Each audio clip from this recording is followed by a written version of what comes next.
हम भील राणा पुंजा जी की जन्म जयंती पर उपस्थित हुए हैं, तो हमारे यहाँ पर जो विराजमान पुरखे हैं उनको नमन करते हुए और हमारे सामने जो विराजमान है आप सभी काका काकी भाई बहन बड़े बुजुर्ग और हमारे जो जनप्रतिनिधि हैं उमेश भाई डामोर, अमित जी खराड़ी और ऐसे कई सारे वीर जिनका मैं नाम नहीं ले पा रहा हूं तो माफ करें। बाकी हम जिस काम के लिए यहाँ पर इकट्ठे हुए हैं उस बात को समझने की जरूरत है कि आज यहाँ पर जैसा कि पहले ही बताया गया था कि 2 कार्यक्रम आयोजित हो रहे हैं। हम भी देखते हुए वहां पर आ रहे थे, बहुत बड़ा टेंट लगा हुआ था, कोशिश की वहीं घुस जाए, पता चला वहां पर तो राणा पुंजा सोलंकी लिखा हुआ। मैंने कहा गड़बड़ है, क्योंकि मेरा भी यहाँ पर डिबेट हो चुका है। एक बंदे से मेरा डिबेट हो चुका था यहाँ पर कि गजेंद्र सिंह सोलंकी करके उप सरपंच हुआ करता था यहाँ पहले। तो मैंने उस बंदे को पूछा, भाई साहब आप एसटी में? बोले एसटी में नहीं आते हम तो किस में आते हो? हम तो यार राजपूत हैं, तो जनरल में आते हैं। मैंने कहा जनरल में आते हो? नहीं कोई ओबीसी में भी आता है। मैंने बात को थोड़ा पलट दिया, मैंने कहा बंदा थोड़ा अलग विचारधारा वाला है तो मामला कुछ गड़बड़ है। तो उन्होंने कहा कि यहाँ पर, मैंने कहा सरपंच कौन है? आदिवासी है। मैंने कहा ये अपने आप को आदिवासी भी नहीं मानता है, भील भी नहीं मानता, तो आदिवासी तो मानेगा ही कहां से? तो ये समस्या यहाँ पर है। और कहीं हमारे जो दूसरे जगह के लोग हैं उनके दिमाग में यही है कि ये राजपूत और भील का क्या लफड़ा है, राजपूत और भील का क्या लफड़ा है। और राजपूत और भील का लफड़ा यहाँ पर है, आज भी वो अलग से मना रहे हैं। और वही अभी बात करी थी दादा ने कि उनके जो वेशभूषा है वही जो लंबा लंबा कुर्ता यहाँ पर पहना रखा है, एक तलवार यहाँ डाली हुई है और राणा पुंजा सोलंकी करके वहां पर लगा दिया पोस्टर। और अपने राणा पुंजा भील इस तरीके से पहले अपने डोगरे हुआ करते थे, जिसे धोती यहाँ पर घुटनों तक पहना करते थे, ये अपने सिस्टम हुआ करता था। आज भी कई ऐसी जगह है जहां पर इसी तरीके की धोती पहनी जाती है। ये हमारी पहचान है और अपनी पहचान को हमें कायम रखना है, अपने स्वाभिमान को जिंदा रखना है। लेकिन लफड़ा कहाँ हो रहा है? अपने यहीं के भाई हैं, कहीं खराड़ी हैं, कहीं बुमरिया हैं, बहुत सारी गोत्र के भाई हैं, वो भी वहीं घूम रहे हैं। अपने यहाँ के कई हैं जो वहां घूम रहे हैं, उनके साथ में किस लिए घूम रहे हो? क्या शादी करते हैं क्या आपके साथ में? वो क्या वो शादी करते हैं आपके साथ में? नहीं करते हैं। कहते हैं हम हिंदू हैं, भाई भाई हैं, कहते तो हैं, लेकिन शादी नहीं करते हैं। ये जो एक विचारधारा का मामला है, हम किसी धर्म का विरोध नहीं कर रहे हैं, किसी जाति का विरोध नहीं कर रहे हैं, लेकिन उनकी जो मानसिकता है वो कैसी है? अरे ये तो इस जाति का है, ये नीची जाति का है, ये ऊंची जाति का है, पिछली जाति का है, पता नहीं कितनी सारी जातियां बना दी हैं।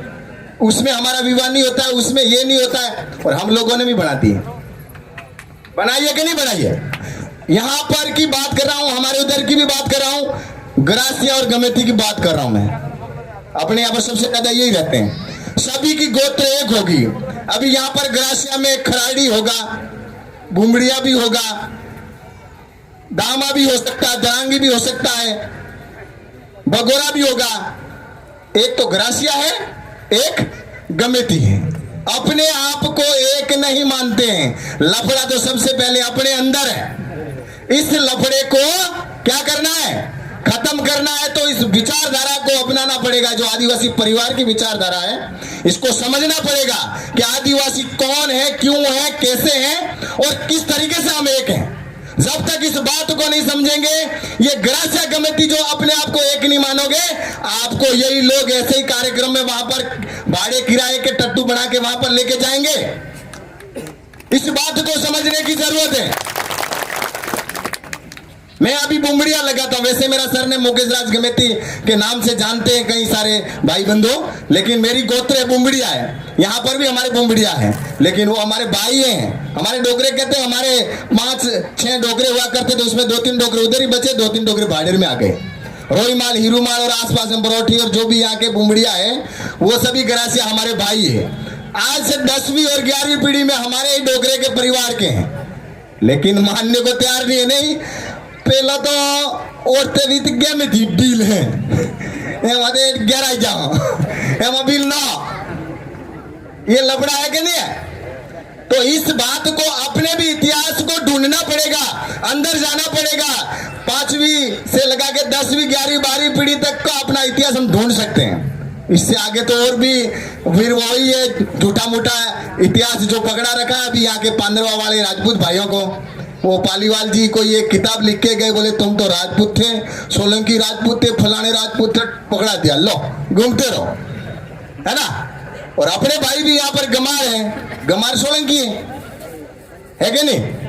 तो कहीं ना कहीं कुछ कनेक्शन भी है। इस बात को समझने की जरूरत है कि क्या कनेक्शन है, वो उस राजपूत भाई को भी समझने की जरूरत है और हम लोगों को भी समझने की जरूरत है। लेकिन सबसे पहले हम ग्रासिया, भील, मीणा ये समझ जाए तो उनको तो फिर समझा देंगे, क्योंकि हम ही टूटे, हमें बिखरे हुए हैं।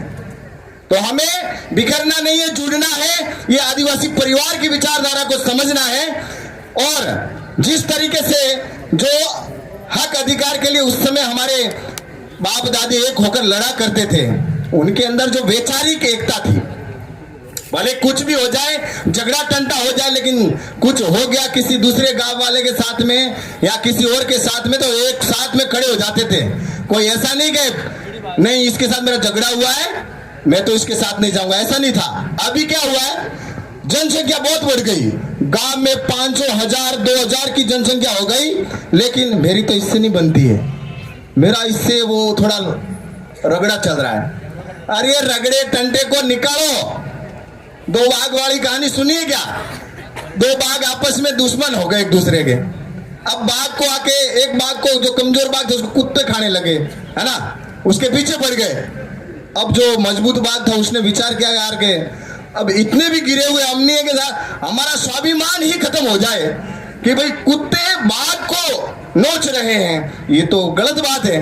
और वो बाघ फिर आव देखा निताब कुत्तों के पीछे पड़ गया, कुत्तों को भगाया, चलो भाई तुम भागो यहाँ से, तुम्हारी जरूरत है, हम तो आपस में लड़ते रहेंगे, उड़ते रहेंगे और एक होकर फिर से एक होकर हम साथ में लड़ेंगे। लेकिन हमारे को दूसरा घायल कर दे, कमजोर कर दे, हमारे ऊपर हावी हो जाए, ये हमें कभी मंजूर नहीं है। इस बात को आप लोगों को समझने की जरूरत है। जो भी पढ़े लिखे भाई बहन हैं, जो भी कार्यकर्ता है, आप सभी को और प्रत्येक गांव में आप सभी एक बात का ध्यान रखिएगा कि जहां तक हो सके, संभव हो, 15 से 20 की ऐसी मजबूत टीम प्रत्येक गांव में बननी चाहिए, जो हर वक्त, हर समय, हर बुरे दौर में आपके साथ रहे, कंधे से कंधा मिलकर जहां भी लड़ना हो लड़ने के लिए हाजिर हो। चाहे वो जिला मुख्यालय पे कभी लड़ना हो, कभी गांव स्तर पे लड़ना हो, कभी राजधानी स्तर पे लड़ना हो, या कभी देश की संसद के सामने धरने देने हो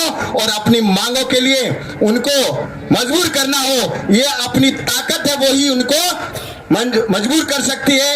अदरवाइज घर बैठे बैठे और मोबाइल में लिखने से ही कुछ नहीं होगा। इस बात को भाइयों आप सभी को समझने की जरूरत है। तो हमारे को चिट्ठी मिल गई है और हम इसका बखूबी पालन करेंगे। जोहार, जय आदिवासी, जय भील प्रदेश, जय भारत। बहुत बहुत धन्यवाद। बहुत बहुत धन्यवाद।